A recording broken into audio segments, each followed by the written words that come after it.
Get the tools you need to become a free and independent trainer with my Dumbbells to Dollars course at www.dumbbells2dollars.com.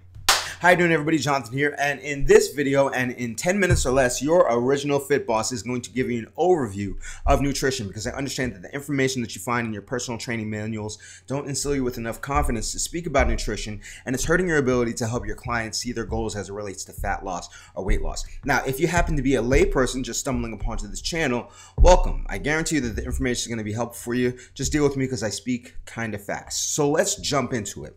What is nutrition? Nutrition is how your food affects your function, and all food have energy units that we call calories. So calories are neither good nor bad, they're simply just energy units.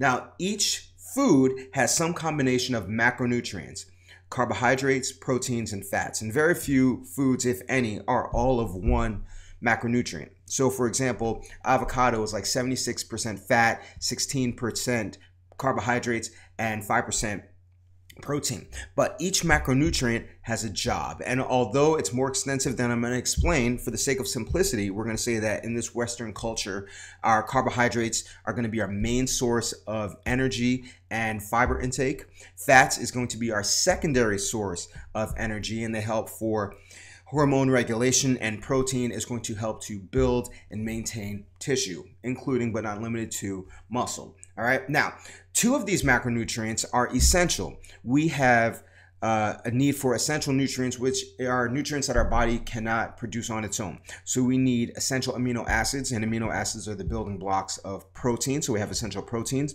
and we need to take in essential fatty acids, which the body cannot produce on its own.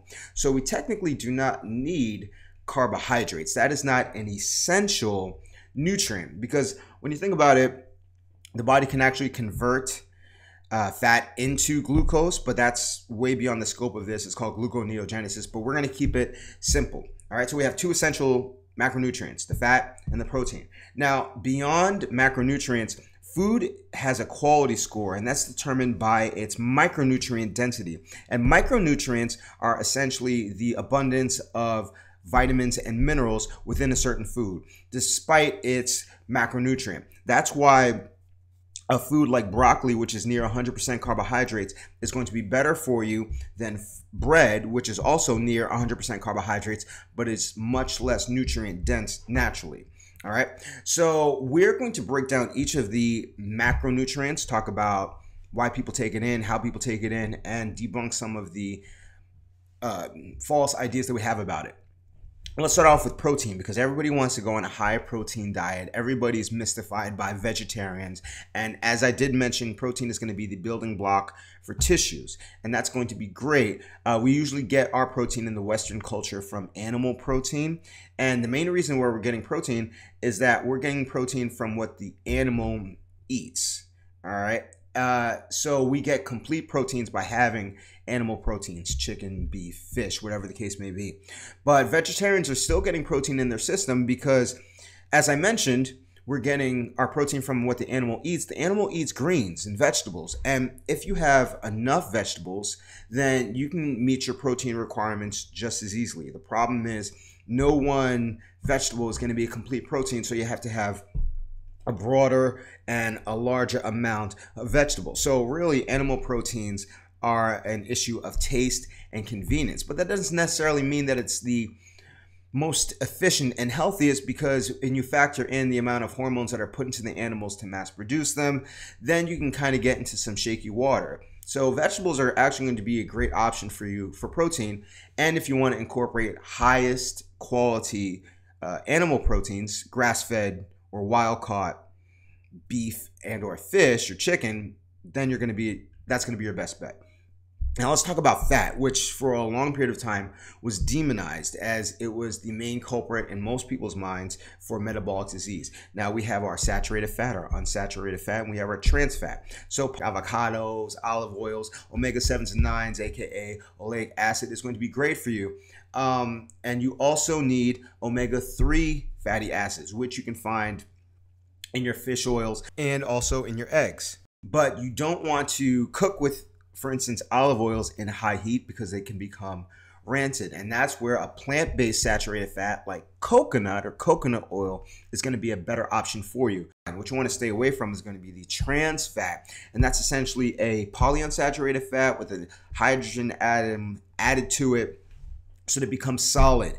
And that's why it's called hydrogenated oils or hydrogenated fats, which are soon becoming illegal in the United States. Because they tend to raise LDLs or your bad cholesterol, and they lower your HDLs, your good cholesterol, and that has a huge hand in increasing your risk for heart disease. And now we're going to talk about everybody's favorite topic, carbohydrates. We're going to categorize carbs based on the glycemic index. And the glycemic index is the score given to a food that determines how quickly and how intensely it raises your blood sugar level. And your blood sugar level raising also releases a hormone called insulin. And insulin doesn't get enough press because that's one of the main things that are going to determine your ability to burn fat. All right. Now let's talk about this two-compartment system. The body is essentially, in the Western culture, going to use carbohydrates as its main source of energy. So it stores your carbohydrates in the refrigerator. By the way, this is not a diagram that I built. This was made by Jason Fung. And if you want to search him on YouTube and watch his video on therapeutic fasting, I think it'll be very helpful for you. So since carbohydrates is going to be the body's main source of energy, it's going to store the carbohydrates into the refrigerator and use that for energy. All other excess energy that's not necessary will be stored in the freezer, which is harder to get to. And what determines whether or not we reach to the freezer? The amount of insulin that we have in our body. Insulin is the hormone that tells your body to store fat. So even if you're taking in a low amount of calories, if you're constantly spiking your insulin level with these high sugar, high glycemic foods, instead of your body reaching to the freezer to burn fat as energy, it will instead just stay in the refrigerator but burn energy at a lower rate, thereby decreasing your basal metabolic rate or lowering or slowing your metabolism.